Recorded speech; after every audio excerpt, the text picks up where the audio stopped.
बिस्मिल्लाहिर्रहमानिर्रहीम। अस्सलाम वालेकुम स्टूडेंट्स। आज कंप्यूटर साइंस का हम चैप्टर नंबर 2 स्टार्ट करने जा रहे हैं, जिसका नाम है यूज़र इंटरेक्शन। इसके लिए पहले तो बहुत ज़रूरी है कि चैप्टर नंबर 1 के जितने मैंने लेक्चर्स दिए हैं उनको आपको समझना बहुत ज़रूरी है। मैं बार बार बता रही हूँ कि इसके हर लेक्चर एक दूसरे के साथ लिंक्ड है। अगर आप वो पिछले लेक्चर नहीं सुनेंगे, नहीं समझेंगे तो चैप्टर नंबर 2 बिल्कुल भी आपको समझ नहीं आएगा। अच्छा, इस चैप्टर का नाम है स्टूडेंट्स यूज़र इंटरेक्शन। पहले तो इस वर्ड को समझना बहुत ज़रूरी है कि यूज़र इंटरेक्शन क्या होता है। यूज़र इंटरेक्शन से मुराद है कि यूज़र का अपने साथ राब्ता कायम रखना।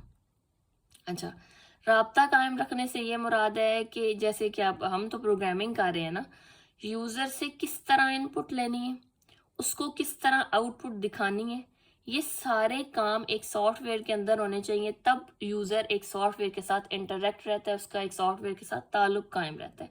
फॉर एग्जांपल स्टूडेंट्स, जैसे कि आप कोई गेम खेलते हो, आपने गेम इंस्टॉल की, जब आप गेम स्टार्ट करते हो सबसे पहले वो आपका नाम पूछता है। आपने नाम एंटर कर दिया, आपकी उसके साथ एक इंटरेक्शन बन गई। बाकी फिर जब भी आप गेम खेलते हो आपका नाम ऊपर डिस्प्ले हो रहा होता है, यानी कि उसने आपको आउटपुट शो करवाई। तो इस तरह आपका सॉफ्टवेयर के साथ इंटरेक्शन रहा। इसी तरह फिर प्रोग्रामिंग के अंदर भी हम कोई ऐसे सॉफ्टवेयर बनाते हैं, ऐसे प्रोग्राम बनाते हैं जिनके साथ यूज़र का इंटरेक्शन रहे। इसमें ये चीज़ें देखी जाती हैं कि इनपुट कैसे दी जाएगी प्रोग्राम को और उससे आउटपुट कैसे ली जाएगी, कौन से फंक्शंस यूज़ होंगे जिनके थ्रू ये सारा काम होता है, इसलिए इसका नाम यूज़र इंटरेक्शन रखा गया। अब इस चैप्टर में सबसे पहले तो कंप्यूटर की डेफिनेशन बताई गई है, जो कि आई होप कि मुझे बताने की, एक्सप्लेन करने की इस लेवल पे बिल्कुल ज़रूरत नहीं, क्योंकि आप बचपन से पढ़ते आ रहे हो। इस चैप्टर का जो पहला टॉपिक है, most important, IO functions. IO stands for input output functions. Input output functions यानी कि प्रोग्राम को किस तरह इनपुट देनी है उसके लिए इनपुट फंक्शंस बनाए गए हैं, और उससे आउटपुट कैसे लेनी है उसके लिए कुछ आउटपुट फंक्शंस बनाए गए हैं। उन फंक्शंस को कहा जाता है IO फंक्शंस, यानी कि इनपुट आउटपुट फंक्शंस, जो कि हमने आगे डिस्कस करने हैं इस चैप्टर में। सबसे पहले जो हमारे पास फंक्शन है स्टूडेंट्स, वो है आउटपुट फंक्शंस। कौन सा फंक्शन है? आउटपुट फंक्शन, जो कि प्रिंट एफ फंक्शन है, प्रिंट एफ के नाम से है। प्रिंट एफ स्टूडेंट्स एक बिल्ट इन फंक्शन है, यानी कि जिसने लैंग्वेज बनाई उसने इसका पर्पस लैंग्वेज के अंदर स्टोर कर दिया, सेव कर दिया। हमने जस्ट इसका नाम यूज करके, इसका कीवर्ड यूज करके इससे अपना काम लेना है। तो printf programming, C programming language के अंदर क्यों यूज किया जाता है? स्क्रीन के ऊपर कोई चीज डिस्प्ले करवाने के लिए, आउटपुट शो करवाने के लिए हम प्रिंट एफ का फंक्शन यूज करते हैं। अब students, print F stands for print formatted.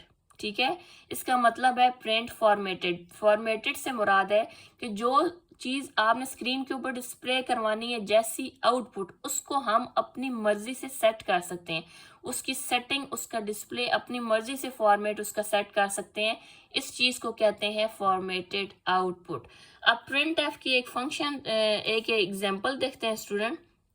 ये देखें, body of the main function के अंदर हम लिखते हैं प्रिंट एफ। ये पहले हम चीज डिस्कस कर चुके हैं। प्रिंट एफ लिखने का रूल अब देख लें।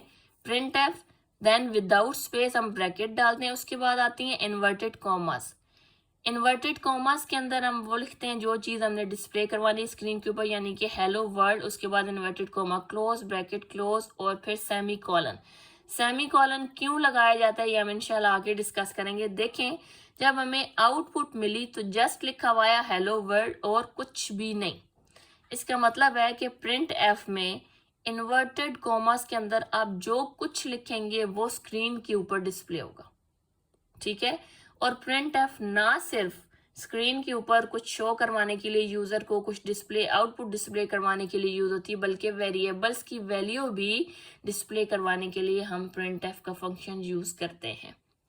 बहुत इंपॉर्टेंट फंक्शन स्टूडेंट्स, बोर्ड के अंदर ये आया हुआ था क्वेश्चन, इसलिए आपने इसको लाजमी समझना है और अच्छे तरीके से इसको याद कर लेना है। ठीक है स्टूडेंट्स, अल्लाह हाफिज।